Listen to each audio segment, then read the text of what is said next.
Happy Friday, everyone. Welcome to another installment of a Friday night YouTube Live with David Green Real Estate. Super excited. We've got guest speakers Christian Osgood and Cody Davis here to talk about creative financing, multifamily investing, as well as partnerships. So you're not going to want to miss it. We'll see you in a second.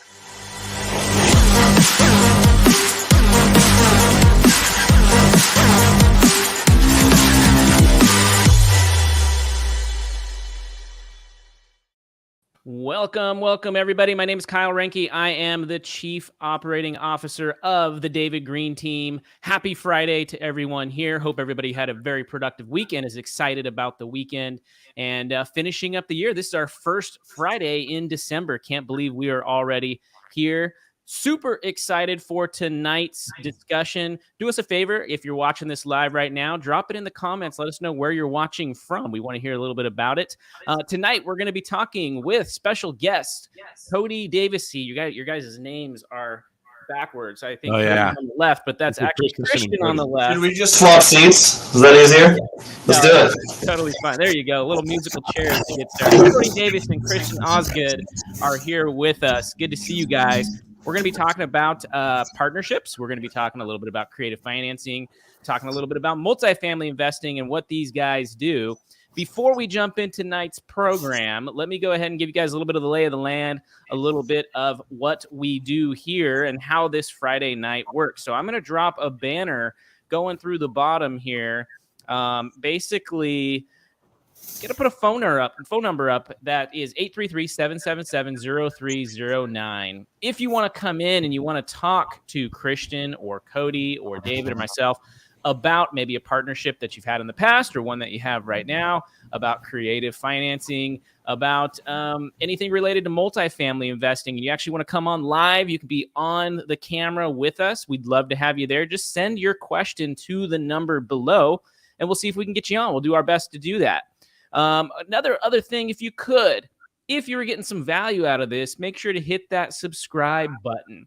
We definitely want to have more and more people come back. Not to mention, you'll get notified anytime we do this live. You'll have a nice little reminder there. So going to the chats really quick. Let's see who we have here today. We got MM from New Zealand. Welcome. Looks like we got Katie from Colorado, Zebra Journey from Wisconsin, Northern California, South Carolina, Tennessee, Tucson, Florida, New York City, SoCal, Massachusetts. A couple people from Massachusetts there. Austin, Texas. Very nice. And we got Carrie from Vancouver. Great to see everyone here representing from all across the world. Super excited to jump into it tonight. So, David, how's your week been? It's been brutal, man. This is a tough one. There's a lot of different things going on. The market has been challenging, as you know. The weather's been bad. It gets dark at like 5 o'clock.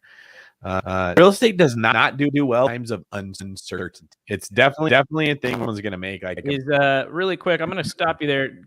Cody and Christian, is David's his thing giving you some feedback too? Sounds like your microphone might be giving some feedback there. If I put my headphones on, watch.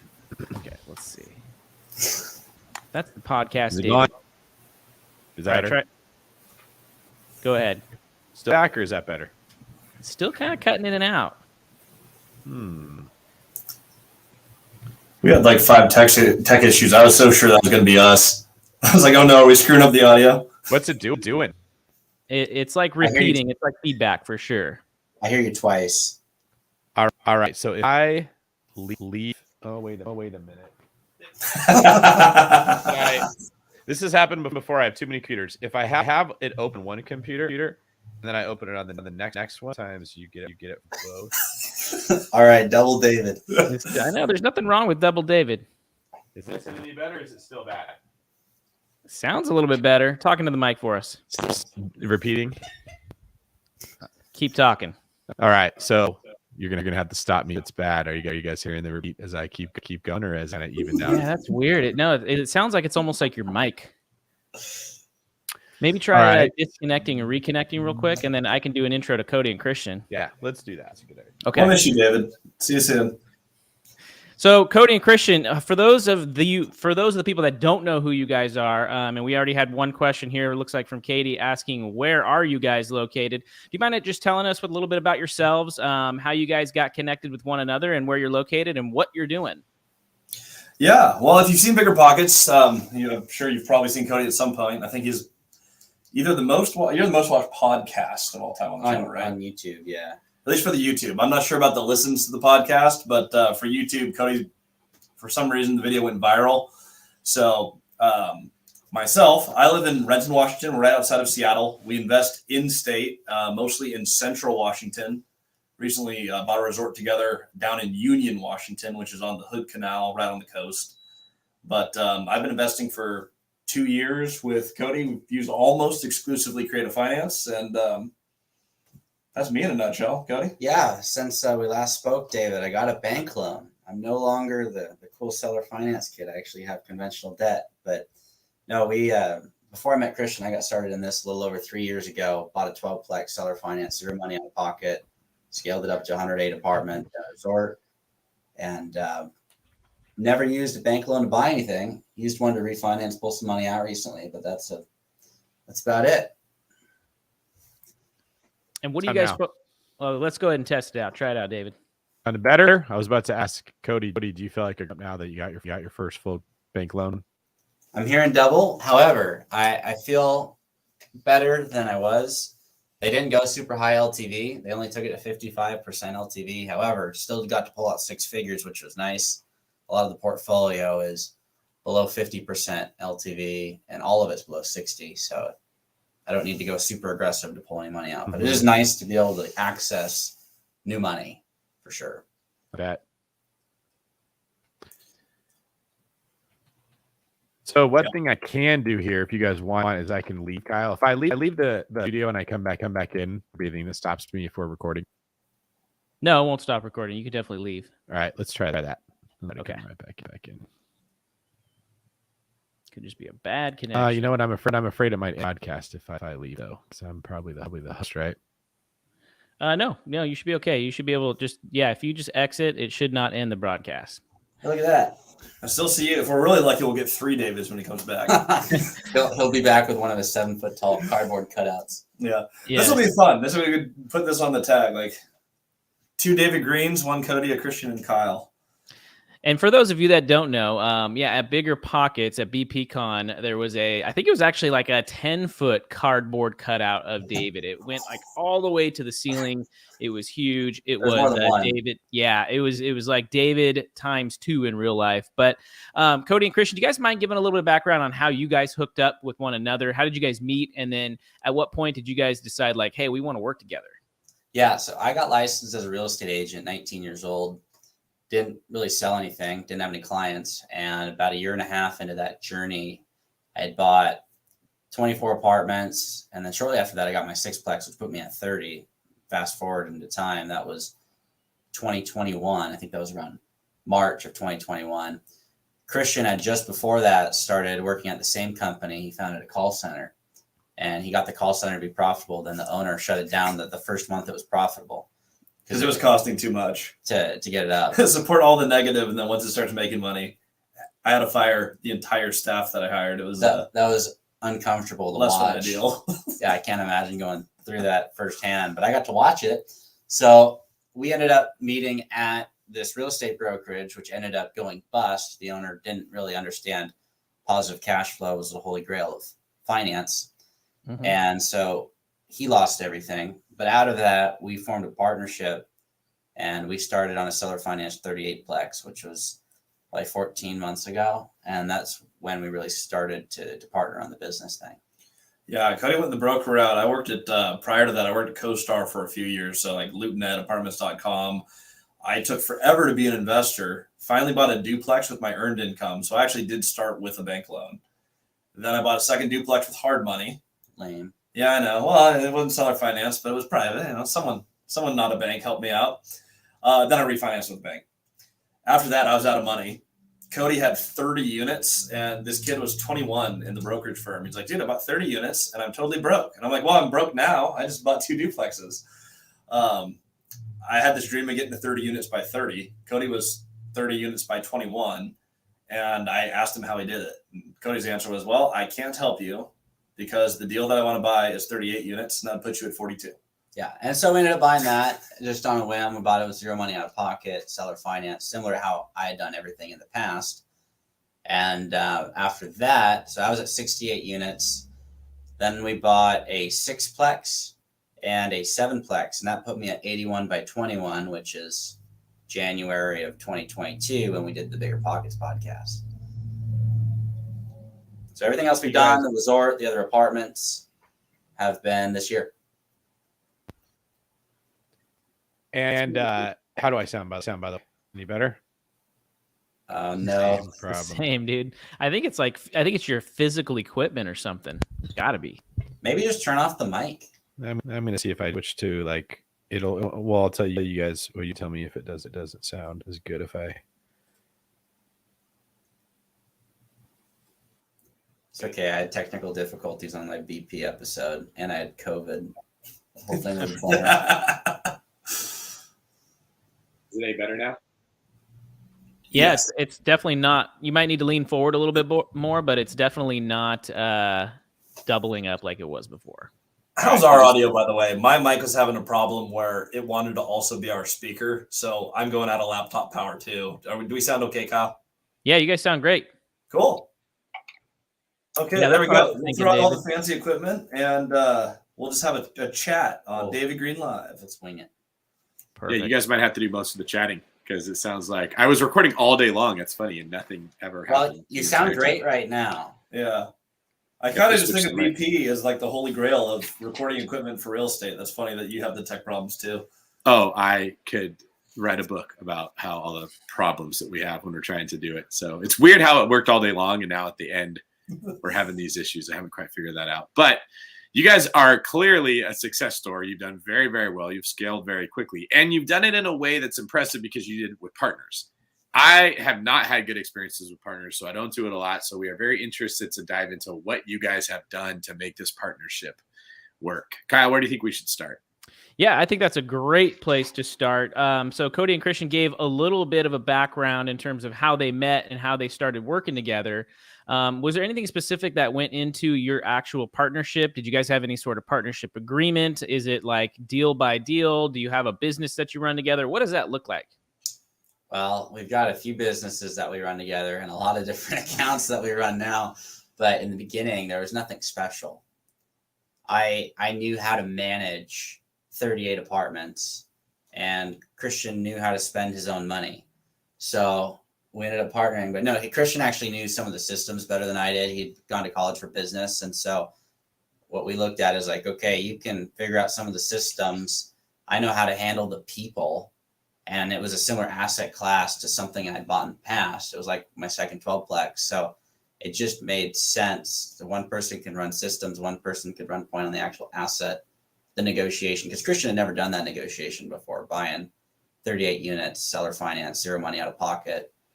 Now he can do it on his own. But back then, it was just we had the right pieces to put the puzzle together. Well, and I was always used to like B2B sales, show up in a suit, have your presentation. For the 38, Cody showed up in board shorts and sandals and was like, dude, I'm going to buy this.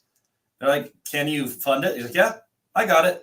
I'm not going to back out of this deal. If I sign it, it will close. That was the pitch. And I was wearing socks and sandals, and I just climb on their building without a ladder. And the listing agent was worried, but I was like, I'm just here to buy this deal. I just want to check it out. Let's make it happen. So isn't wearing socks with sandals a pretty big faux pas? Like you're not supposed to do that? I mean, you're not supposed to buy 20 million in real estate with $3,000, but I didn't want to follow that rule either. So you figured it out. You figured out how to make it work.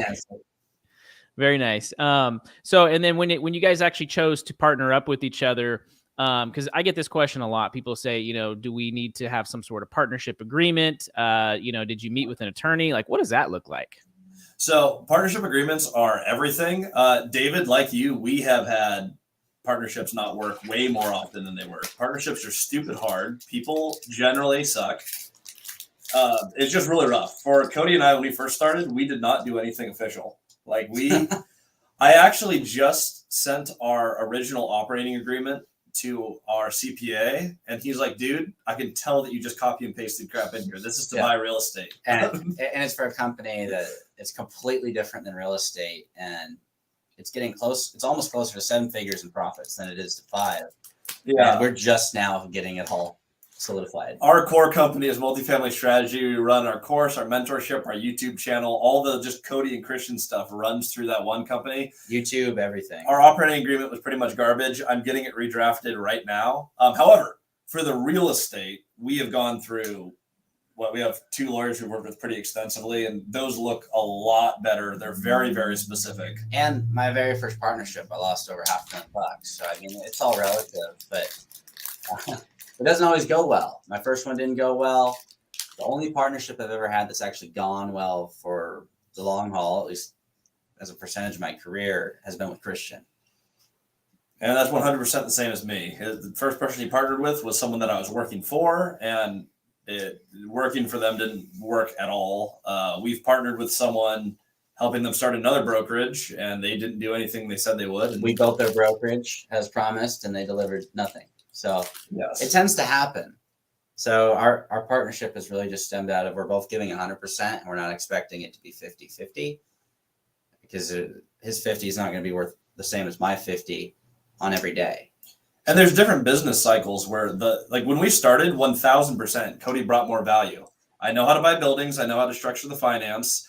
I know how to manage it. Yeah. Like Cody was worth more in the beginning of our partnership. Actually pretty much through build year, when we're doing the acquisition, we can both do it, but that's Cody's strong suit. For me, like right now we're in the stabilization thing. We're adding systems. We're adding more employees. I think we have 14 W-2s and a bunch of 1099s. That's my universe. I'd say my hours probably do a little bit more to carry our current objectives. Yeah. People just can't get weird over there's no such thing as an even partnership. As long as we're both going roughly 100% and we're pulling in the same direction, it works. But that is stupid hard to find. Yeah. Generally speaking, when people ask me, should I partner? I'm like, no, avoid it like the plague. It's really hard. Our partnership works. Also because we don't get weird about money. Most people get weird over little money or a lot of money, but people are not comfortable talking about it. And when you don't talk about stuff, you have issues with it. So we're both comfortable talking about it. No issues there. And we're always just giving it 100%. Okay, cool. And one of the things I want to do, and this is something I sent you guys a little bit earlier, I'm actually going to bring up an article from Forbes magazine. And in the article, they talk about real estate investing partnerships, which is basically what you're doing, and having the question of, is this a necessary train wreck? So I'm going to go ahead and start reading this. And then Cody and Christian, I want to get your guys' feedback on some of these topics and see if either A, you do things similarly, or if B, you're like, no, we found for us that doesn't work, and here's the reason why. So let me just jump right into it. So he talks about, can we play cash flow dad? My daughters 9 and 11 have been asking. The idea of the game is to manage your investments so you get out of the rat race. Sounds like Robert Kiyosaki's board game called Cash Flow. The rat race is the monthly grind of working to pay your bills you accomplish by having the investment income that's higher than your monthly expenses. And then he goes in and maybe talks a little bit about how he actually started to get into real estate, specifically with a partner. With all that said, partnerships can be dangerous. It is possible for a partnership to go bad. In fact, later on, a partnership with Chris went bad, which almost ruined him. The same guy who helped him launch his success almost made him give it up entirely. Partnerships can help you reach big deals, but you should go into it with eyes wide open, because you hear both sides, right? You hear partnerships can be great. They can be amazing. They can be the rocket fuel that you need to be able to blow up your business or grow your portfolio even faster. But you also hear the other side, like these things can end up in a bloodbath, right? So here's what he says. Number one, stick to a single transaction. It's my opinion that you should only structure partners on a per deal basis. It's much easier to dissolve a partnership if it entails one transaction than if it's an entire business. It's also much easier to get along with a partner on just one deal. There are fewer decisions to make and fewer moving parts. So let's just kind of start it from right there, guys. What are your thoughts on just that concept in general of whether or not a partnership should be just a per transaction basis versus kind of similar to what you guys are doing, which is like, hey, we're running a business here? So the philosophy that we have it's cool to do that and to keep everything separate and have different partners for different things or just do one deal.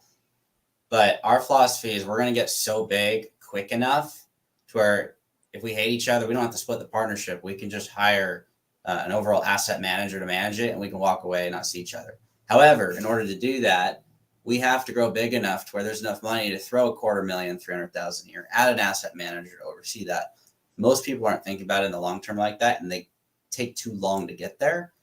And so our thought was, we're going to do build year. We're going to push to a portfolio that bangs out a couple $1,000,000 a year. We did that in 12 months. And now we're going to pay it off. And then if we hate each other, which could happen down the road, we have enough money to pay someone. If we had to pay someone $400,000 a year at that point, it wouldn't be material. And so you can do that, but that tends to focus on conserving what you've got instead of growing to what you need when it happens. Because it's not just possible, it's very probable that your partnership's going to split. And, it could happen here. Very well could. However, we built enough in 1 year where once this is stable, if we hate each other next year, we'll be okay. We can pay someone and we can walk away. And we'd rather have an abundance mindset rather than scarcity mindset of, I need to protect the little pieces instead of going and getting a whole bunch of pieces that I can maneuver. Because when you have cash flow, you can do a lot of cool things and you don't have to work together at that point.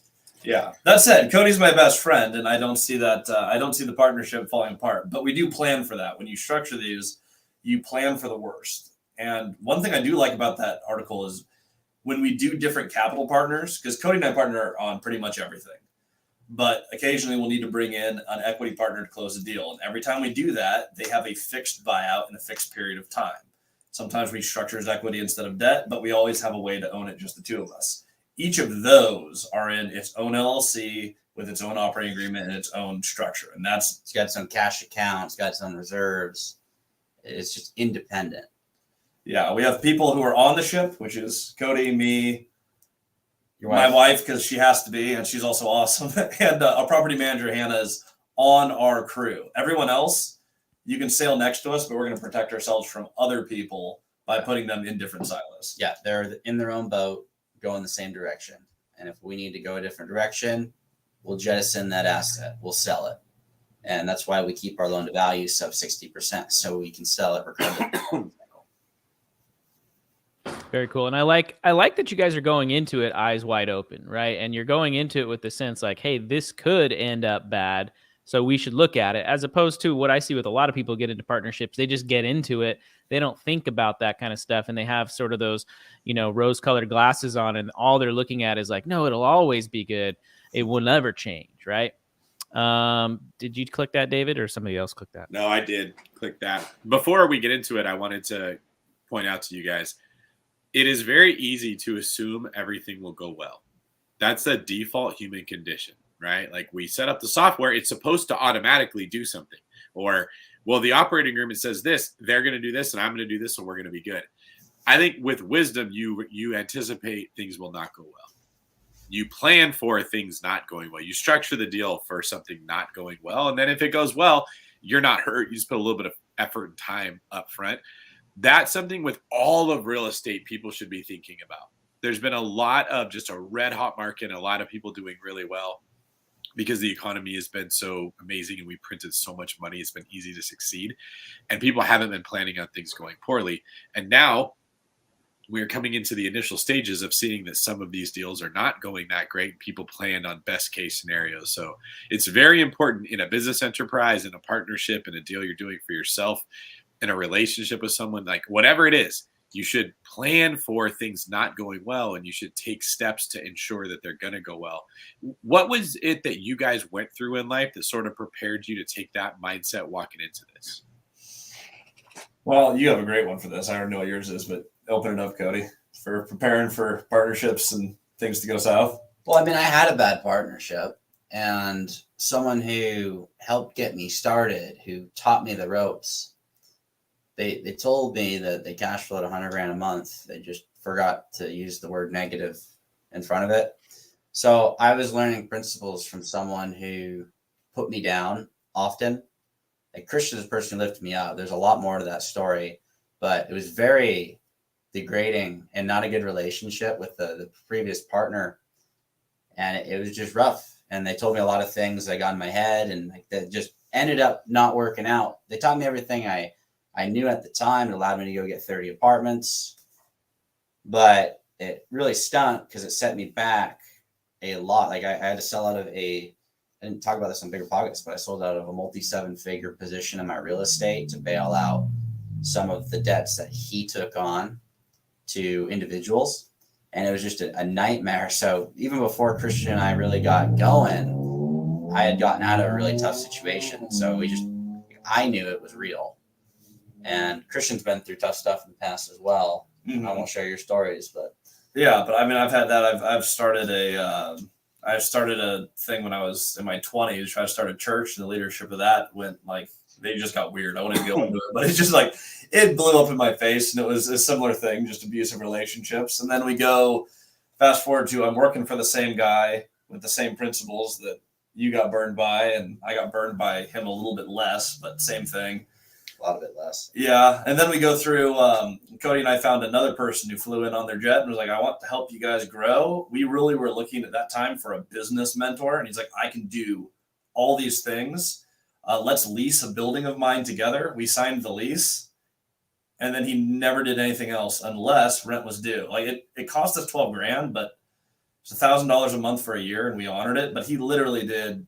It was just fraud. Yeah, it was like, wow, you spend all that time to trick us into a lease. That's kind of dumb, but it really burned a lot of time, and we just got used to most people Suck. Yeah, this is what it comes down to. You get burned a few times early, and you're like, wow, partnerships are really hard. I'm grateful for the one I have. And like when Cody and I don't get along, because that happens, Cody's like a brother to me, and brothers don't always get along. It's like you look back at the other partnerships, and you're like, okay, we have to make this work out because what we have is awesome. I can't recreate this with someone else, because partnerships, I am not a huge fan of them. I really don't endorse it a lot because most people get burned, especially in our industry. I was looking at articles this morning of people who just lied on bank statements, partners who got burned. Yeah, I mean, there was one guy, I think he was on BP, but he just got caught in like a $35 million bank fraud deal. And like, he was super big.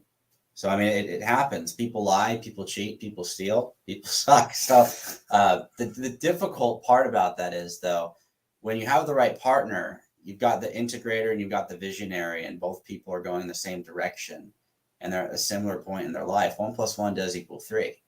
And there is a partnership synergy where one single person cannot outperform. The hard part is, how do you find that partnership where you have the integrator, you have the visionary, you're at a similar point in life, you're going the same direction towards the same goals, and you both give it 100% all the time. Like, if you can find that, like that's where we're at, but it's very difficult to find that. David and Kyle, can I ask you guys the same question? You guys have any good war stories on partnerships? You guys have been playing the game a lot longer than us. David, you said you're not a huge fan of them. What got you to that place? Oh God, like you said, people suck, and where do I want to start with like all of this? Maybe it's oversimplistic to say people suck. The first part is, it's very rare to get a human being that has the same values as you do. That's where most arguments come from. If you think about arguments you have in a relationship, arguments with a friend, arguments with a boss, anything, it's almost always because they have a value system that's different than your value system. So what you're typically arguing is why your set of morals or understanding is right, and they're trying to argue that theirs is right. Okay, so I had the first experience ever with this with my little brother. Before I ever bought a house, we were, it was like the market was still climbing up, and there was a house down the street that I had looked at and I wanted to flip it. My dad was very, very handy. He could probably build a house from the ground up. He was still alive at that time. So I had said, like, look, why don't we buy this house? I think we can buy it for this price. I already called the agent. What do you think it would cost Dad to fix it up? And he's like, oh, probably around 60 grand or whatever. And there was like several $100,000 of equity in that opportunity. And my brother heard us talking. He's like, I want to do it too. He's like, okay, well, here's how it would work, right? We'll each put in a certain percentage of the down payment. Dad will get paid his percentage plus whatever he would get paid to do the work, because he's going to be working on the house. If we pitch in and help with the work, then that just means he'd get paid a little bit less off the top, and we'll split the profits up by the percentage we put in. To me, this is like 1 + 1 is 2. This isn't debatable. This isn't like a revolutionary concept I'm coming up with here. My brother was like, that's not fair, because this is like 90% of all my money, but I'm only getting 20% of the profit or something like that. Right. And like, I realized after going back and forth with him, we're arguing over something that we're not going to come to the same terms on, because his value system was different than mine. I was trying to convince him that my logic was correct. We weren't arguing over what the actual price of something was that could be determined. And ever since then, I've just noticed when you're arguing with your girlfriend or your boyfriend or whatever, it's almost always a different value system, right? Like your girlfriend's arguing that you don't care how she feels, and you're arguing that the facts are what matter. And neither one of you ever come to a common ground because you have different value systems. And the same thing happens with freaking partners. They're looking at a situation from their value system, right? They may have an idea like, if times get tough, you cut bait and run away. That's their business strategy. They may have the idea that once you have a good thing, you never touch it again. You don't mess it up.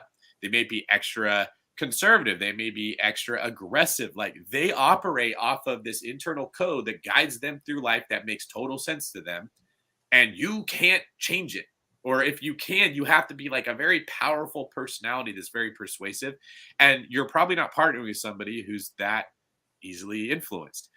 So there's almost no upside to this. Like, you're guaranteed to have a butting of heads, and one side is going to have to give in to the other side. Okay. Like, at a certain point, the boyfriend has to be like, I guess the facts don't matter. Let's just talk about why your feelings matter, and I'll give in to you so that you're happy. Or the girlfriend has to be like, okay, fine. All we'll talk about is facts, and how I feel doesn't matter. But they always walk away feeling like worse about themselves. You don't value me. I'm not important to you. Not what you wanted to have come away. So almost all the time you have different value systems, there's no upside.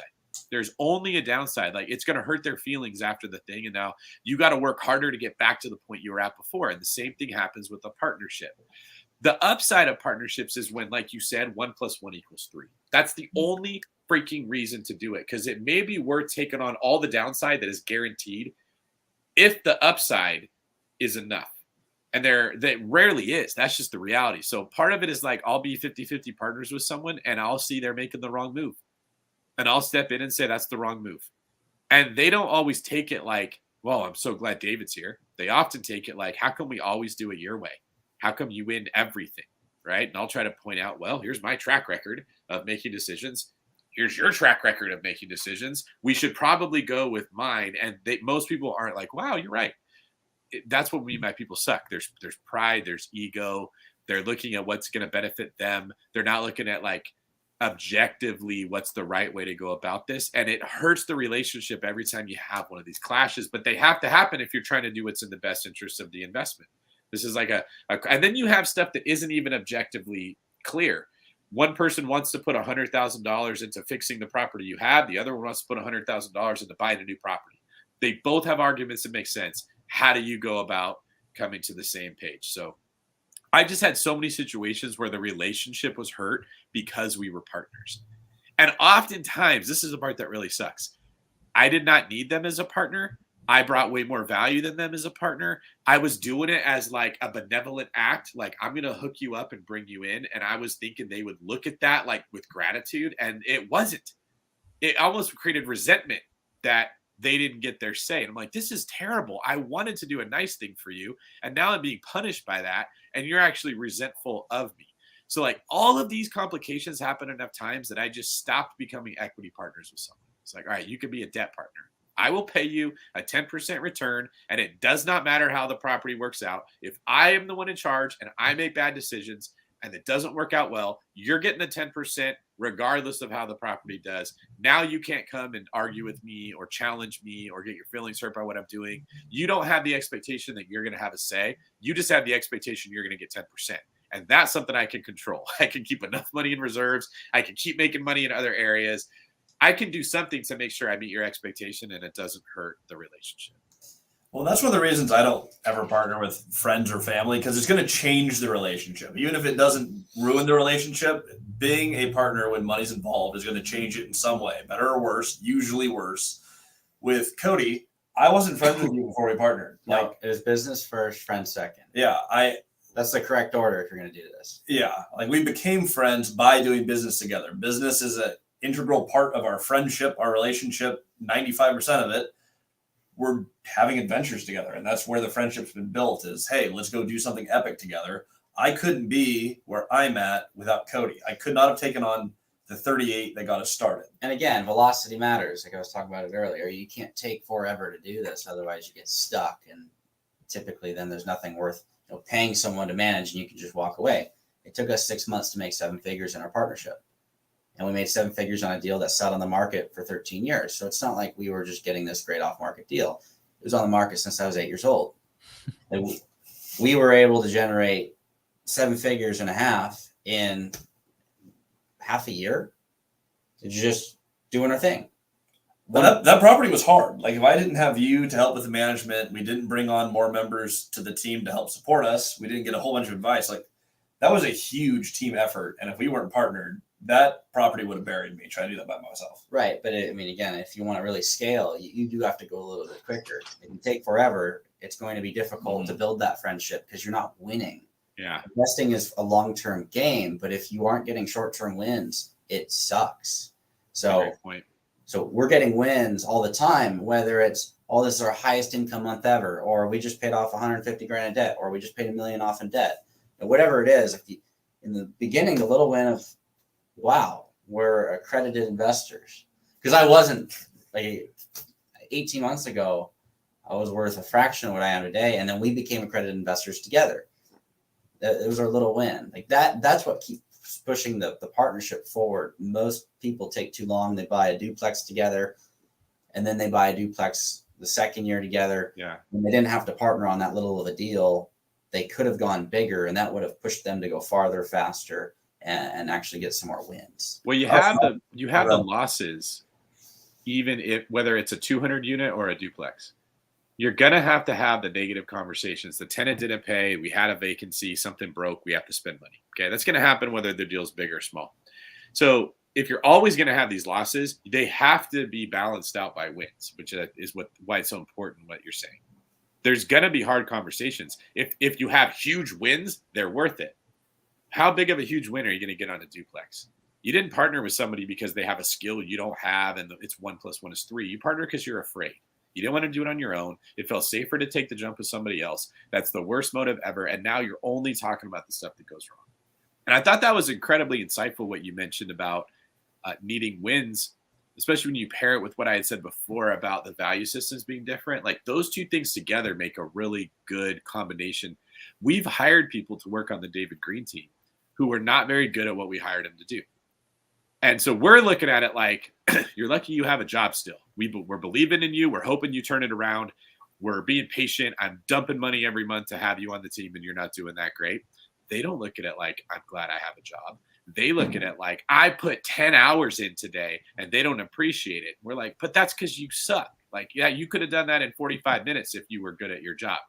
I don't want to give you credit for taking 10 hours when it should have taken 45 minutes, or you're not focused, or you're distracted by different things, or you're not motivated by that particular task. You wanted to do other stuff. So we're looking at this like we're wasting money, and they're looking at this like they're not appreciated for their time. That's a different value system. They value the hours. We value the production. We're not on the same page. There's no wins happening. I can't go to them and say, great job, you're crushing it, which is what they need to hear. They're only hearing over and over and over the losses. That took too long. That was done wrong. There were mistakes here. You have to do this again. This was the consequence of you making a mistake here. Like it hurt this other person. And then after too many of those L's, their morale plunges and then the partnership breaks up and both people lose. I saw you guys smiling. Have you had similar experiences? Well, I just wanted to add something on that because there's something that I talked about on my BP episode about that with the little circle drill. You got your story, and your ability to communicate it determines how far and how fast you go in relationship to your goals. But when it comes down to partnerships, I added a little saying on that I didn't really know how to articulate when we did the BP episode back in January. But you also have to get it to be received. It doesn't matter if you're a great storyteller if no one can really receive it. They grasp it in real time. It's one thing to process it over time, but if people can't understand things that you're saying in real time, there's something you got to work on. And so what we found as a partnership is when there's an issue, regardless of values, we have very similar values, but not everything is the same. When we have an issue, it's because that we said something that took time to ponder because we didn't effectively communicate it. That was it. So it's one thing to share with people, but if it can be received in real time, they don't have to go spend a day to think, what the heck did that mean? When we have that situation where I need to think about it, or I need to take a night to think this over, what you said, that's when we have issues. So to get around a lot of that, if you can effectively communicate, be understood, the information's all. Give me an example, Cody, because even saying effectively communicate, the people listening, they don't know what that means, right? And I'm glad you're doing this because we're making this an actual point of emphasis. Kyle's nodding in our team to force ourselves to communicate better, right? So, like, have you guys noticed in the dating sphere, everyone's calling everyone a narcissist right now? Have you guys picked up on that trend? Have you heard how common everyone's saying things like they're a narcissist or they're gaslighting? Have you guys heard a lot of that? I always forget what gaslighting means. That's funny. Gaslighting is a concept of making someone question their own reality. Right. So if you're like, it's cold outside and you're like, actually, it's really hot. What's wrong with you? That type of thing. Right. Yeah, everyone thinks it's hot. 60 degrees is just considered hot. I got locked in my car and it was 25 degrees. It was what I noticed is everyone is calling everyone a narcissist. And if 98% of our population are all narcissists, it's really not an insult anymore. That's just the standard human condition, right? Well, if everybody's a narcissist, then nobody is, right? That's exactly my point. No one defines what they mean when they say that. It's a label that you throw on someone to discredit them and insult them and say, I don't have to listen to you. But it's not actually communicating anything specific that they can change or take into, right? Yeah. So give me an example. Practical application of how we improve our communication. Every meeting we have, this is how we got started. We have an objective going in and a takeaway coming out. For people that don't do that, they are just not intentional. Like I can just say that confidently. If you don't have an objective going in and a takeaway coming out of every conversation you have, you're not an intentional person. So if you want to get better at communicating, you need to go in with a goal and walk away with a takeaway. Because when you realize that and you share that with yourself, it's like, okay, this is what I learned from this conversation. Like we did this when we were making the biggest pitch of our life to buy a multi 8-figure portfolio, seller finance, 0 money down. We're still working on that deal. They said that's exactly what we want to do. But something we realized in that, this was the very beginning of our relationship here, is that Christian likes to talk. And he noticed it during the conversation. The other guy, the owner, stopped smiling and then he moved on and then he started smiling again. Like it's little things that we take away in how we communicate. And so in the beginning, I was really afraid of communicating with anybody. And so my takeaway was, I need to go practice this more. And so I went and practiced with Starbucks baristas because I figured I'd never see him again if I butchered it. And I did butcher it over and over and over. And I just learned little cues, what I do with my hands, where the tonalities go during different points in the conversation. But that is the practical application of it. How you get better with communicating is you go in with a goal and you walk away with a takeaway. Yeah, and that played into exactly what I wanted to share was actually that story where I talked too long and I was like, oh, shoot, I've lost all the power of my point. People love to overtalk, especially if those people are me. Saying your point simply, clearly, and moving on is extremely important. It's my least favorite thing that happens in team meetings is just someone has a point and they go on and on and on and on. You need to practice actually just saying the point. And something that is important to note that most people are not comfortable with is silence. I had to learn this from my previous mentor, but a good way to learn how to communicate is to just stop talking, because you're going to learn where other people get uncomfortable, where they are very comfortable. And if you have a takeaway in each of these situations, like we just mentioned, when you want to become a master communicator, when people are talking and they get uncomfortable, it's probably something you did in your body language. And so you can make little adjustments and figure out what you need to do, because body language is a big part of human communication. And that's just something that you can improve. And it works with partners too, because I know when Christian's uncomfortable. Yeah, that's really good. It usually starts when I say, Cody, I'm uncomfortable. Yeah.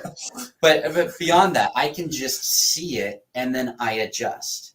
And if I need him to calm down, I will make the necessary adjustments because I've spent enough time getting the takeaways and actually applying them. But most people don't do that. No, I think that's key. Exactly, Cody, what you're talking about, making those adjustments. We were just talking about that last night in the David Green Mastermind. A couple days ago, I was watching some kind of TikTok or Instagram reel, and it was on marriage, right? But you could say a business partnership is very similar to a marriage. And what the guy in the video was talking about was like, the result of your marriage, where your marriage or your partnership is at today, is the result of 1,000 small decisions that you made along the way.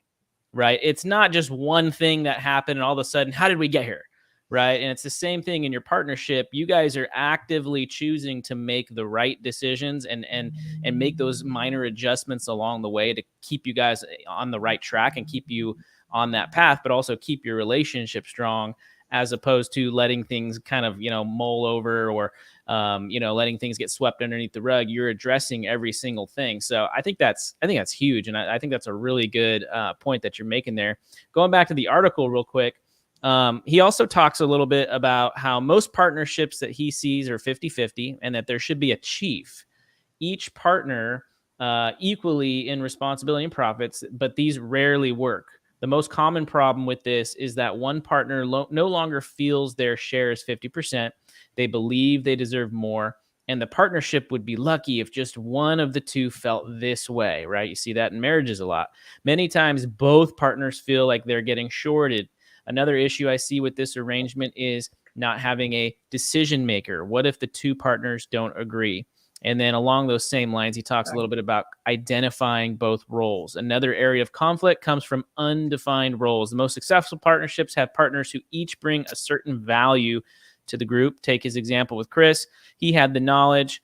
I had the deal. We each had a role and we brought value. If two people have the same skill set, it generally does not create a valuable partnership. The best partners have different skill sets and defined roles. So for you guys specifically, what are your thoughts on that? Like being one overall chief decision maker and then having those roles clearly defined. That was something that we did in all of our companies. We put together a general org chart. When we got to a certain size, it was like little things would fall through the cracks. Like, who is paying this bill? And there'd be this random pile of really small bills. Like if they come in under $100, we'll get it later. Yeah, Cody's like, Christian has it. And I'm like, Cody knows what's going on. If you don't have roles, that stuff starts happening. And then you look back and you're like, wow, I have $2,000 of $20 bills that we need to pay. And it takes forever. So you need to have those efficiencies. You need to have assigned roles. Like when you're first starting, if you buy a duplex, it's like, okay, you can work your way through it. Mm-hmm. You buy a few properties or you get any sort of scale of meaning, you immediately start to map out who's responsible for what and what is missing. Who's in that role right now and who we need to replace. That's how you build a company. And for us, back to that 50-50 idea versus having one chief decision maker, we decided to do 50-50 on everything regardless. Because we're not opting to be like everyone else. Most people say that's a poor business decision. However, for us, like we wouldn't be where we're at had we not been 50-50 in the beginning. And we understand that what gets you to where you're at is not necessarily what will get you to the next level. However, we've gotten big enough, fast enough to where if something doesn't go right, again, it falls back to that earlier principle. And that's why we built the business the way we did. We focused build year, stabilization year, and then debt hammer year. And then we go back into build year again. But that is the order of operations for us. And it's big enough because we built our business this way to where we can just keep doing 50-50. It doesn't matter if my 50 is worth more or if his 50 is worth more, because his 50 right now is worth a lot more than mine is. But we wouldn't have anything to manage had I not done all the legwork 3.5 years ago. No, absolutely not. And I think that as far as that chief thing is concerned, that is something that we've mapped out in our org chart for different roles. When we're doing acquisitions, I can analyze a deal. Cody can analyze the deal. Cody can do the math in his head. I can do it in a calculator 5 minutes slower than Cody can do it.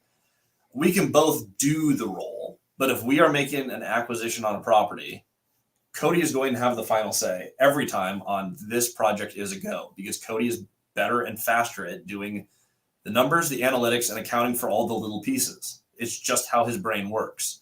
If we're managing employees and personnel, because Cody's hyperlogical, he tends to not be as empathetic. I take the people part. Tends to be. I'm never. Okay, I'm being nice because I'm being He's kind trying to be of. he's trying to be empathetic towards you.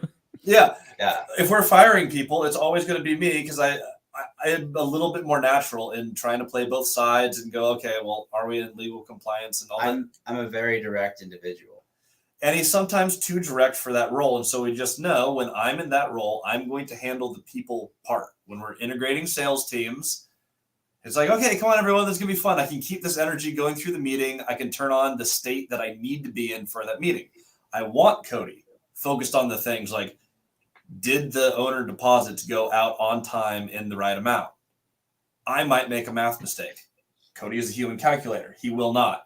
But those are discussions when you start your partnership that you need to decide very, very early, because we've had some of those little things we didn't delegate. They're a pain to go way back in time and try to fix. So the better you can map it out, do it. And then someone needs to be a chief of everything. It just doesn't always have to be one person, in my experience, in the partnership. Yeah, that's the point I was going to highlight. You're 50-50 as far as the profit share, but no one's ever going to be 50-50 is in regards to the decision making. And it sounds like what you guys have done is, in the sphere that Christian is better, he's the chief, and in the sphere that Cody is better, he's the chief, right? So Cody has enough self-awareness to be like, yeah, I'm not good at being empathetic. I'm going to let you manage the people because I'd screw it up. And Christian just admitted Cody can run numbers faster than me, or he can figure this thing out faster. I'm going to defer to him in situations where he disagrees. That is, I don't know the name for that, but that's what you got to have if you want to have a good partnership. You have to be humble enough to know, I know what's best and I'm going to stick to my ground, and they are better at this area. I'm going to let them do it, because you're never going to agree 100% on every single thing that comes up.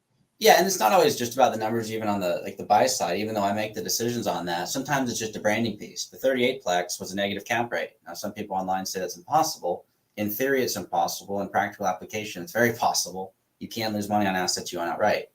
And so it didn't matter how we structured it, we would lose money. Not a great investment day one, but it started our career and it got us on the map, and it got me in a position to mentor one of Brandon's friends, who then connected me with Brandon, who got me on Bigger Pockets. So it's like, it was the branding piece we needed. So there's decisions that we work on together that are beyond just math. So there's exceptions for all these rules. Yeah, I think you hit it around the head with the humility thing. We're in an industry that's particularly high on egos. And if you're going to do a partnership right, the egos have to be completely out of the way. We don't compete with each other. And that's one of our rules. We're highly competitive. In fact, Cody and I are both pretty hard to partner with. I've had that review a lot. Like, you guys don't play well with others. We made a decision very, very early on, before we signed our first operating agreement. I'm going to compete with anyone, but I'm not going to compete with you. And there's never going to be a time in our relationship that I'm competing with you. We're selling and you do well. Good job. We did well. Yeah. And vice versa. And if I sell and we make 80 grand, 40 is going to Christian. It doesn't matter. It is irrelevant how one-sided it is. Now, along those lines, you guys don't compete with each other, but you're both competitive. Do you guys sharpen each other? Do you push each other? Is there kind of this building of energy that you guys have with your competitiveness?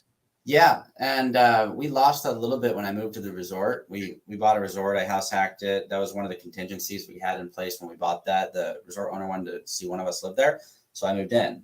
Being 21-year-old, 22-year-old Cody, that's just a contingency that they had for that deal. Mm-hmm. That said, I'm going to be moving back to Renton in not too long, because when we were seeing each other every day, it was ridiculous.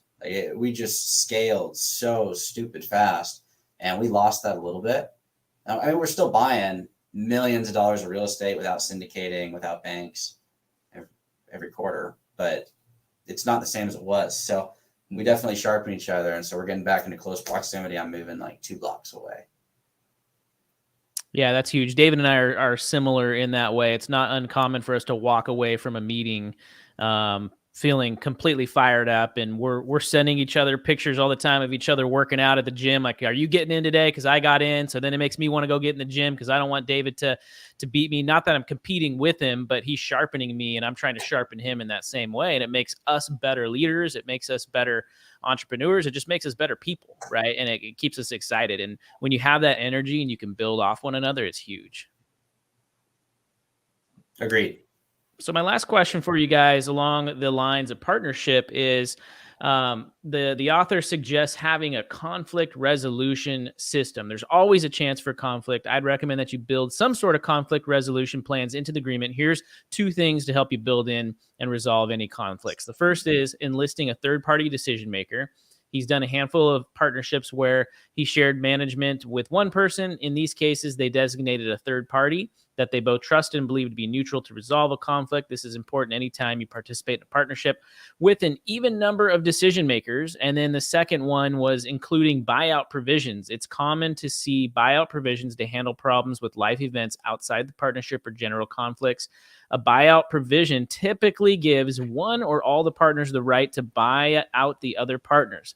Some examples of reasons you would exercise this are if one partner is no longer able to perform their defined roles, one partner becomes bankrupt, a partner gets sued for another matter, or a partner's divorce creates the need for liquidity. So for you guys, what does your method of conflict resolution look like? Do you have any kind of set things that you do, or is it just, hey, we're going to work this out? No, I mean, I have a set thing I do all the time when crap hits the fan. I go eat food. When I get grumpy, this is legit. This is just like recognition of where we're at. When stuff goes wrong, it's because I haven't eaten. That is legitimately over 95% of our issues. So I know how to communicate until I haven't eaten. And so I literally just have to go get food. And that's like a personal reset. And if anything is wrong, I can go to bed, wake up the next day, and I'm 100% better. It is behind me. As far as the legal route, I'll let Christian talk about that. But that is like the human side of it. Mm-hmm. It's food fixes all of our problems. Well, and actually, that actually ties into the first legal process, which we put in all the operating agreements. We have an obligation before we hit any other third parties, any other systems. We have an obligation to sit down and discuss it as individuals first. And if that does not work, then escalate to plan B. And so on the food train, it's like, yeah, the right thing to do when you have conflict is get together in person and get coffee, get lunch, talk about the issue. That being said, once you get past that, if you still have a conflict, like sometimes you can't resolve it. So what do? We usually go mediation, then arbitration, then legal. And it's pretty straightforward boilerplate, but and that's what we've done for other people, because literally every partnership that we've done outside of this has gone wrong. And it usually stops at the first step. Usually when we all get together, and we've had really uncomfortable meetings. We said getting comfortable with silence. We went 7 minutes of silence in the middle of a conversation. We dropped a point 7 minutes before someone said anything. Like terrible, terrible conversation to get through. However, it worked. We didn't have to escalate to the other steps. We won that conversation and we got exactly what we wanted. Most people would try and they'd get uncomfortable, try and fill the void, and then they wouldn't get what they wanted. We just sat there for 7 minutes. Then the other party pretended that the call dropped, said, "Hey, are you still there?"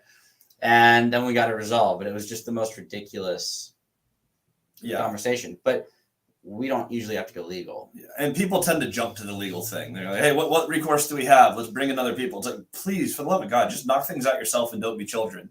Sometimes there is something serious where you have a major disagreement or there's major money involved. Or, like you mentioned, like what happens if there's a major lawsuit that affects your partnership?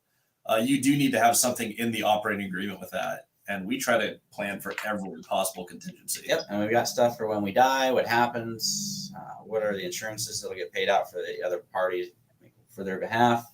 And we've planned all that stuff out. But if you just understand where both parties are coming from and like what the overall objective is of the organization, you just have to figure out how to get it on the paper.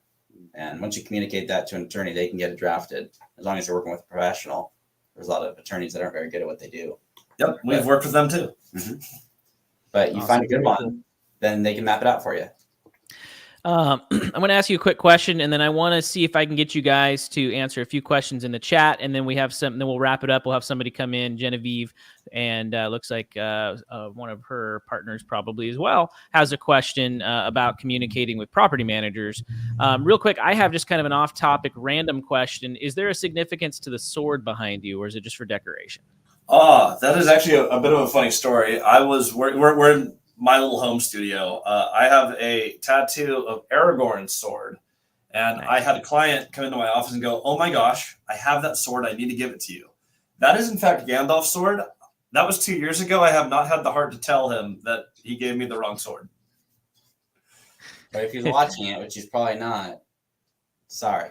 If he is, Jason, I apologize. I appreciate the sword nonetheless. Please don't take it back, because my wife will never let me get another sword. Fair enough. Fair enough. It's still a good looking sword, Gandalf or Aragorn or whoever. It looks good. Thank you. Let's see if you guys can just answer. You don't have to spend a ton of time on these questions, kind of quick hitters. But Mark had the question: seller financing $0 out of pocket. Wow, nice. How do you find those leads? Are they referrals, cold calling? What does that look like for you guys? Yeah, so every deal that I find that's not on the MLS, it's 50-50 as far as unit count goes. I've done more deals off market than I have on market, but the off market stuff is Google Maps. I find big groups on Google Maps, and I call them up. I don't ask them to sell. They're not sellers. They are owners. And there's nobody more knowledgeable in any real estate market than the people who own the real estate you want to buy. Period. Like, there's nobody that knows more in the market than the people who own said assets. So I call them up, learn how they got to where they're at, and I go in with an objective, walk away with a takeaway, do this over coffee meetings.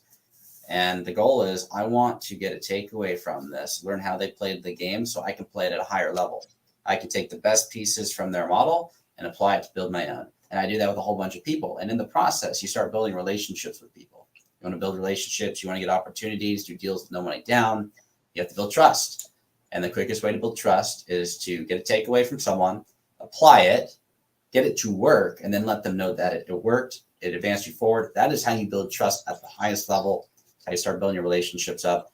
And from those relationships, at that point in time, then you start getting opportunities. Most people want to jump the gun, rush the deal, and they view people as sellers, not owners. They are owners. They are not sellers. So you got to switch the vocab, because it's just wrong. If you want to play this game, if you want to play the wholesale or flip game, they're sellers. But if you want to play this game, do the relationship-based model and buy stuff without any money, without syndicating, without any banks, this is the way you play it. Yeah, I see a lot of people going after the really rough properties, distressed sellers, and that's what they are. They're someone who has to sell. When you're talking to owners, zero down is a lot easier with a affluent person who can do with or without the property. If they actually buy into who you are and want to help you move forward, your options on financing are a lot broader with someone who doesn't actually need money. And we talk about zero down a lot. Like, there are some deals where we bought basically no money down, like seller finance. However, when it comes to, like, maybe they need 10% down, some of the owners that we built relationships with fund the 10%.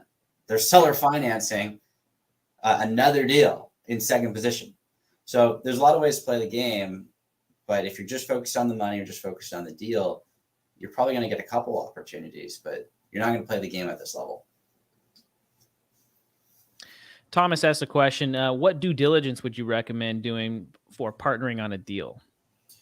Okay, so this is like due diligence on the other person? I would see if there's any lawsuit, like what you can dig up, because we've dug up some bad lawsuits on people that we partner with, but we did it too late. I'd look at them as far as a global cash flow position. If they're a negative cash flow, if they're buying liabilities, if they don't have any money in the bank. I didn't have any money in the bank, but I had cash flow and I had equity. You just look at the person. How do they operate their life, and how do they operate their personal financial situation? And I want to be partnered with people who are in the ballpark of financial area of myself. I think you're at huge risk if, one, you're our size, you're doing a bigger deal, and let's say, or you're a David Green where you have a lot more real estate. You're in a different financial position. Someone smaller is going to be harder to work with. They usually have more complaints. They're going to be weird about money. If there's a huge disparity, I see problems there. Other way around, I don't want to partner with someone who can afford to absolutely destroy me if things go sideways. Yeah, and I learned this, talk about getting takeaways from people. I learned this from one of the first people I called, Moses Lake. If you burn him over $100,000, he'll spend 4x that to bury you. You spend $1 million, like if you screw him over $1 million, he'll blow $4 million to put you into the ground. Like, it's just a lesson that I learned. It's like, okay, don't partner with people who can afford to do that, because that would be painful. I can't match $4 million in cash. I don't have it. Could I pull it out of the portfolio? Probably, but it'd be very painful. So we don't partner with people. If you're looking at partnering, thinking about it, don't partner with people who can't bury you. Mm-hmm. That'd be probably a very poor decision. Goes along with the Bible verse, right? Do not be with someone who is unequally yoked. You want to be equally yoked with that person. Awesome. That's really good feedback, and I love your guys' outlook on that. Speaking of, let's go ahead and bring Genevieve live onto the stream, and she's got a question for you guys specifically about communicating with property managers and what she should be looking for. Genevieve, and who else do we have here as well? This is Jeremy, the other half. Nice to meet both of you. Are you guys partners? Yeah, we're married, so partners in both ways. Yeah. Okay, very nice, very nice. So let's go ahead and let's actually just talk about your partnership really quick, if we don't mind. What are your guys' thoughts just on everything that Cody and Christian are talking about with partnership? Because obviously it probably does have some overlap with your marriage, your relationship, and also your business partnership as well. Yeah, so I mean, the partnership piece, coming into real estate, it was kind of a dry feet to wet feet. Actually, wet, I mean, maybe dry feet to feet in lava. We had no clue what we were doing. But the piece that kind of made us quasi successful was the first partnership. So, we knew that no matter what, I mean, we going through what we've gone through in our marriage and then jumping into real estate, we knew that, things aren't going to work out the way that they're supposed to. I mean, they never do. So you just got to kind of persevere. And that led us from 1 to 5 deals now. So I think it was something we never knew that we both liked. So it was a luck thing. So we got lucky. We didn't have a horrible situation between us in terms of partnership, but we do have a partner that we have a question about, which is why we're here. So I guess a little bit about our background. We do have some long-term rentals. That's what started where we started. And then we transitioned into 2 short-term rentals, and we're having trouble. And the main piece is, we started off thinking that we'd be great partners with our partner, and now we can't get information. So we're paying for stuff that we don't have any support for. And I don't know about you guys, but I don't know any business that runs like that. So I don't know if you have any tips as to how we could get that information. We're struggling. So they're just not communicating at all. It's a struggle. So the percentage here for this property manager who, we did our research, we interviewed them, we didn't get a chance to talk to any of their clients or anything else, but reviews are high online and everything. So it was a quick transition from us having to figure out, okay, well, we have these 2 properties, turn them into long term, and then we moved out of state. So yeah, there's no communication. We don't get anything. I ask and ask and ask. I give deadlines. Nothing happens. And so it's to the point where I'm going crazy. So you partnered, like they're an equity partner in your deal, and they're No, they're not an equity partner in any of it. They manage our property. Basically, we own the property. They make a percentage for managing it for us. And so if we cancel the deal or move away, they don't get anything. But the problem is also we do have a contract that's not up for 3 more months. Okay. Well, I mean, I would just have an open conversation, and if they're physically won't pick up the phone, they won't return the email, just say, hey, this is the expectation that we had. And it doesn't feel like it's being met. Something about communication, as you say, you think you can be wrong if nobody can validate your feelings. So, but what about if you're following the contract and then there's still nothing? So there's no out.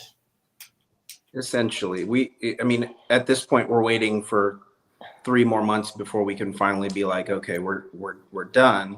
But in the meantime, our tax guy's asking us for invoices, which we can't get from the property manager. We've sent multiple emails, Well, yeah, and then in terms of like knowing where we're at from a profit loss, it's like, how do we really know? I know what he tells us, but is it true?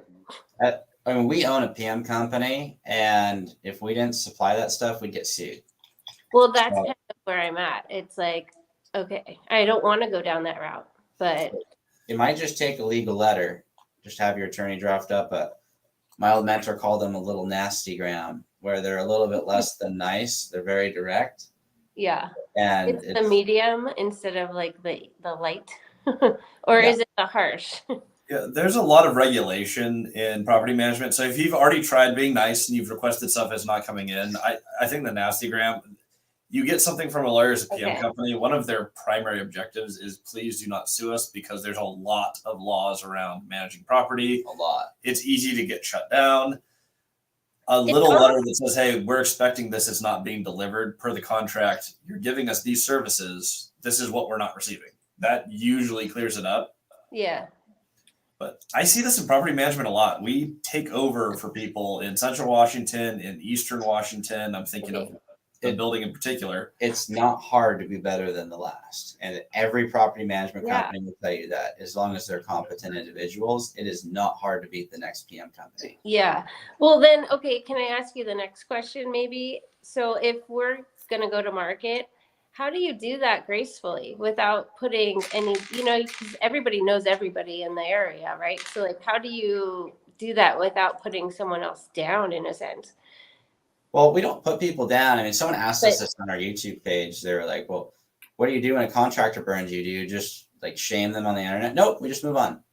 Just say, hey, looking for a new PM company. We're in a transitionary period. We're trying to work towards, if you got 5 rentals, we're trying to work towards X. We want to get to 10 rentals. Yeah. This is where we're at. This is where we're going. We're looking for someone who can help us along that journey. We want to scale, but we need the resources and we need the collaborative teamwork to help get there, because we can't do this on our own, and we're looking for that team.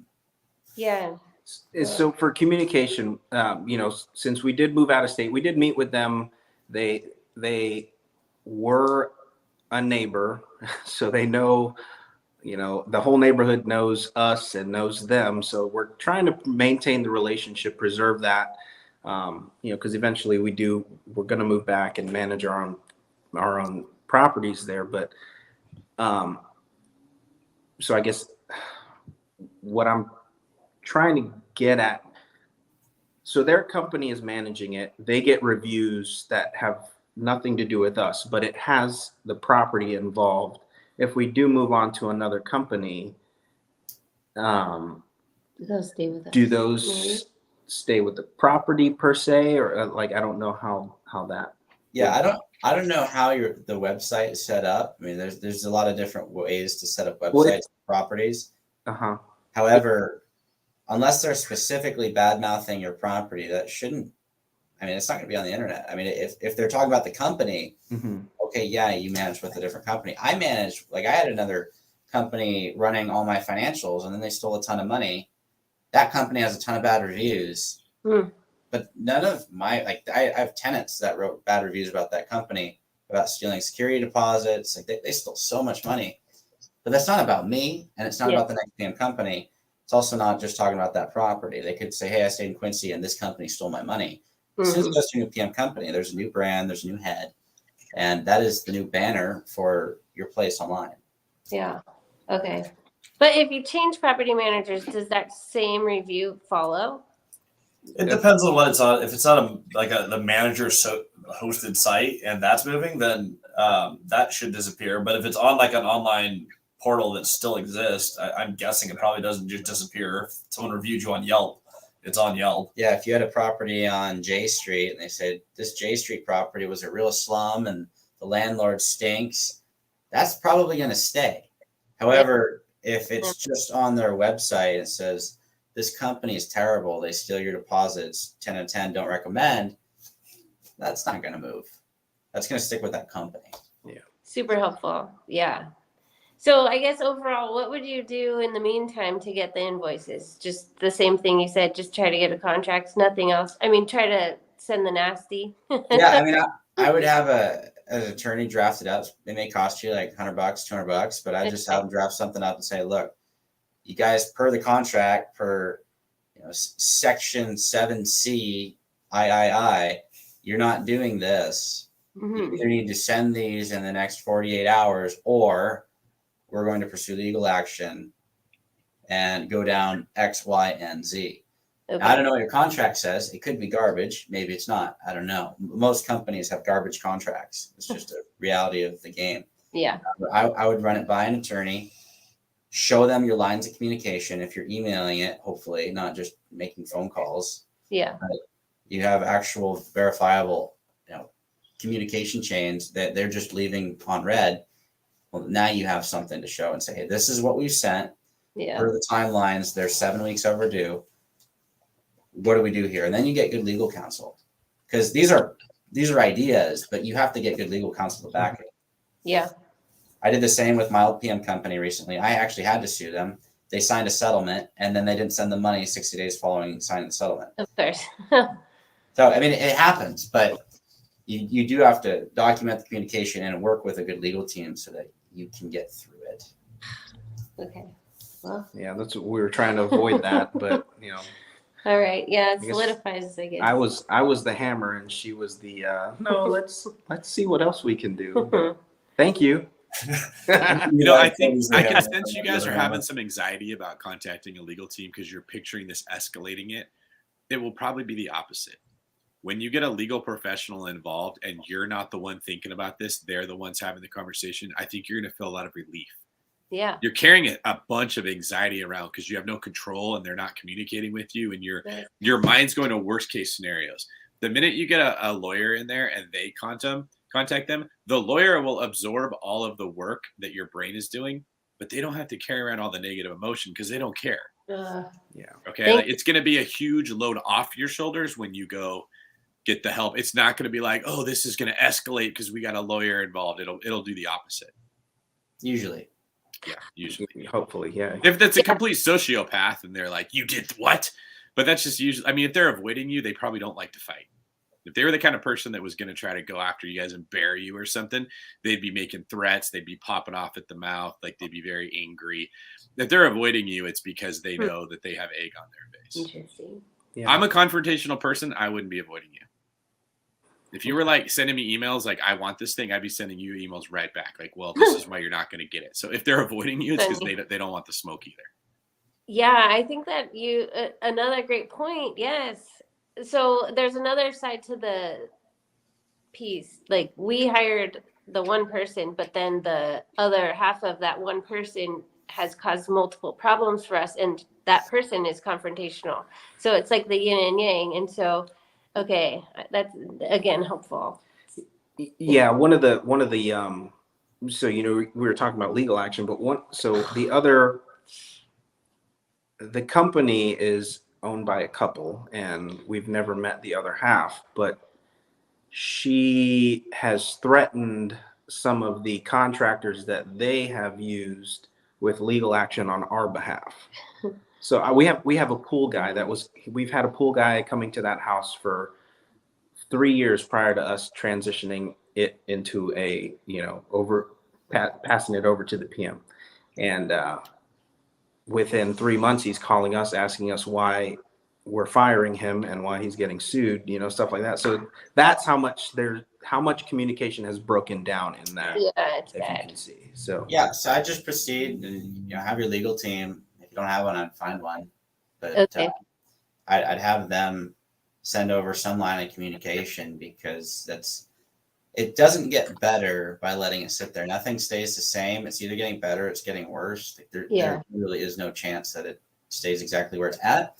So I would try and address it sooner rather than later, and get it going and have the professionals take it off your back. As David was saying, when I have a professional handling my stuff, I just don't worry about it anymore. Yeah. Okay. Thank you. And it will cost you money. Attorneys are the only people who win in lawsuits. I know. How Well, it goes. But at least you're going to get through the line of communication to figure out what the heck's actually going on. okay, my last question based on that. So should we have another property manager lined up if we go down that route, or just kind of handle it as it comes? Yes, and I'll add to that. The only property managers who I've worked with, and granted, Cody and I have had enough bad experiences where we just started our own company, which is the hard way to do it. Yeah.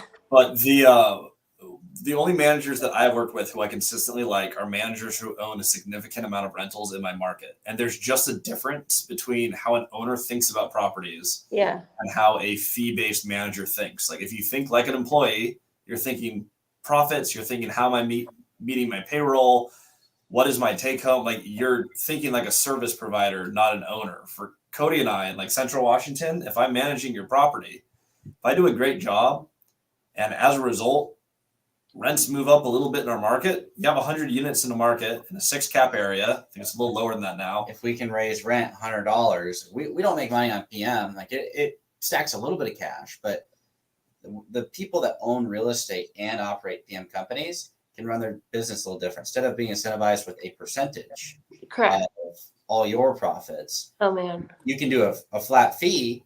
And when your rents go up, our rents go up. And if our rents go up $100, we make $2 million in equity and an extra 120 grand a year in cash flow. Like that is the right way to structure an incentive-based compensation model for a business. And so if you're working with people that don't own a bunch of real estate, that's a red flag.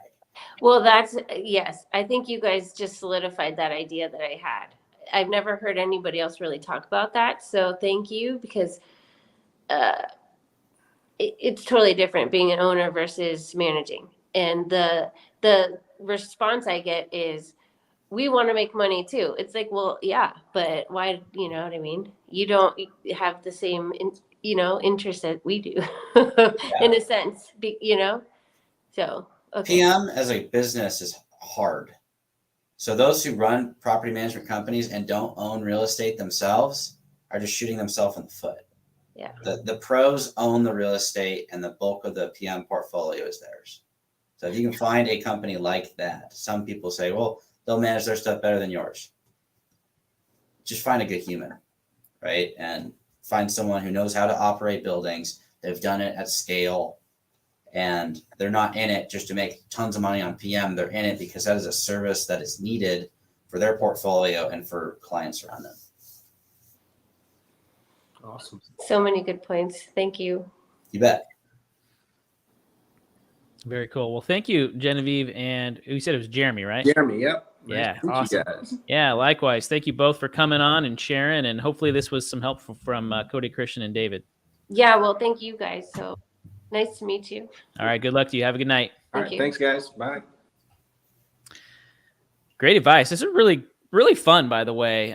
Just being able to watch you guys and watch your expertise and your knowledge and how long you guys have been in this industry, but also like, man, you guys have done a lot in such a short period of time. It's evident by the experience that you have, but also the way that you guys talk too. So it's been a really fun night. I'm just curious from your guys' perspective, Cody and Christian, and then you as well, David, what parting advice would you give to someone who's thinking about getting into real estate right now in this market? Maybe they've got a few properties, maybe they're just getting started. And they're questioning like, yeah, should I bring a partner into this? Should I not? What advice would you give someone like that? I would start with the goal, because I always start with the end in mind. So where are you actually trying to head? If your goal is, hey, I want to buy a few duplexes and I want my rental income to pay for my house, you probably don't need a partner for that. Just own your stuff.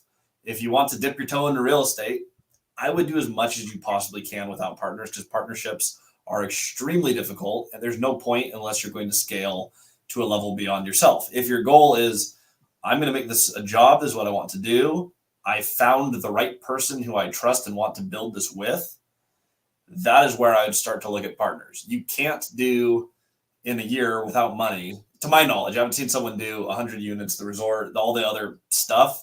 Could not do that without partnering. So I would say start with your goal, write that goal down, and figure out what is the path from A to B, and does it need a partner? Because if it doesn't, don't do it. Yeah, and I'd say, I mean, even before you consider a partner, because I got 30 apartments, it was couple million in real estate without Christian.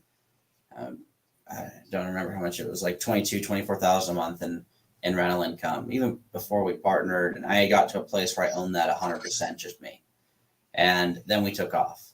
I wouldn't have been there had I not learned how to communicate. I was super shy. And I've said this before. I'm going to just keep saying it because most people don't put enough value on this. But your ability to communicate where you're coming from, where you're going, and why it matters. What will change when you get there determines if you're actually going to get there or not.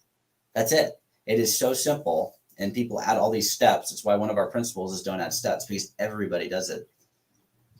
We just, if I had to start over, I'd have to figure out how to communicate. Like, that is it. And before you do the partnership thing, I think you can put that on the back burner. As we talked, there's a lot of ways to get burned on that burner. I just put it away and figure out, how do I communicate where I'm at, where I'm going, and what actually changes when I get there. Because when you can do that with people who've played the game at the level you want to play at, you talk about goals. That's how you actually get to be one of the people. It's just this revolving circle.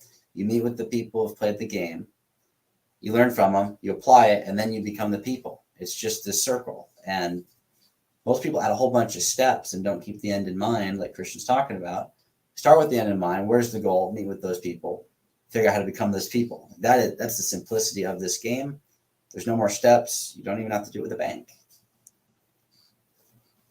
That's really good. My advice would be to get very honest with yourself about your own motives.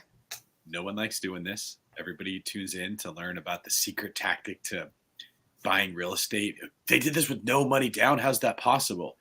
Well, because they built relationships with people that own real estate over a very long period of time, and they put those people first, and it was genuine, and they knew their own motives. They wanted to buy real estate, but they also wanted to learn. They weren't trying to take advantage of somebody, and good things come their way. There is no way to get around this. There's not a secret. I mean, it's like you want to be good at martial arts. There's not a secret move that you can use to win every fight. It's whoever practices the most, whoever's the most committed is going to win. And I don't think we're comfortable getting honest with motives. I think, like, I just would encourage everybody, it is okay when you're honest with yourself and you realize you're not a good person, because people suck and you're a people. We all are not good people. And I don't want you to hear this, like, I'm never listening to David. He said he's a bad person. I'm a human, and human beings in general are very selfish and self-centered, and we think about ourselves first, and you have to train yourself to put other people, or to do what's right or what's fair, or there has to be consequences for not doing it. This is why we need laws. And it's okay to just be honest with yourself. If you're not, that's where you get duped. It's where you go find a partner that's not a good partner because you don't want to do it yourself, or you let somebody talk you into something because you got a little too greedy and you thought that it would work out well for you if they could benefit you, and they use it to take advantage of you. The more honest with yourself you are about your motives, the more clarity you will have in the decisions that you're making, the more people will like you and trust you, the more people you will have wanting to see you win, and the better off that you'll do. I know that no one's ever going to sell a course on this. You're never going to find a person that will take your 50 grand to teach you how to be a better person or to be honest with yourself. But part of why Cody and Christian have a great partnership, as you can hear, is they're very honest with themselves. They know what they're not good at. They realize it's not always going to be completely even all the time, and they've made peace with that fact. They're not trying to beat the other person or win in every single negotiation. They're worried about making the ball move forward and staying aligned with their goals. And those are character issues that they've put at the front of their relationship. And now, what do you know? Good things are happening. Appreciate That's so that. right. Yeah, you're right. You'll never hear that at a seminar or at a course that you pay for, but it's so true. And you could see it both with Cody and Christian. Until David makes a course on it, because there's a first for everything. Yeah, that will take away 50 grand for your course. I'm perfect. Yeah, it's going to be how to be a better person, and no one's going to do it. That's I'm going to syndicate your course. I just need 5,000 people. Just send money. I'll put in the Venmo, There you and go. we'll buy his course. We'll do Groupons. Cody and Christian, where can people find you if they want to go follow you guys, see what you're doing, hear some of the content that you're putting out? Yeah, so we're on YouTube, Cody and Christian Multifamily Strategy, and then we both got unique Instagrams. Christian got his own name. Yes, Christian Osgood, at Christian Osgood. I do answer my messages there. And I message about 10 messages a day, and I'm still like 300 behind, but I'm trying my best. I have a shirt that says I'm Cody doing Cody things. So I thought what better than to do at doing Cody things. So feel free to check it out. Awesome. Well, thank you both for taking the time to come out on a Friday night and hang out, talk real estate, talk about your guys' business and your relationship, and be vulnerable with us and share some of the, behind the scenes of what goes on with your business and what you guys are doing. We really appreciate it.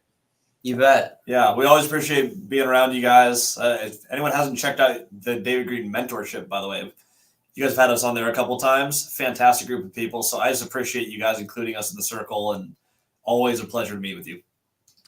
Absolutely. Yeah. For those of you that don't know, he's talking about the David Green Mastermind, Christian and Cody. Christian's been on twice. Cody's been on once. But Cody even was like in the middle of traveling and was in his hotel room, making sure he came in. And you guys can always come back. And if you want to get into some of the deep stuff that they shared, you can sign up at davidgreen24.com/mastermind. We actually have the recorded version of when those guys were there. But yeah, really, really cool guys, salt of the earth. And we really appreciate you guys coming on tonight. Thank you. Absolutely. Awesome. Well, on behalf of David, Christian, and Cody, we just want to say thank you to everybody. We hope everyone has a great weekend, and we will see you here next Friday.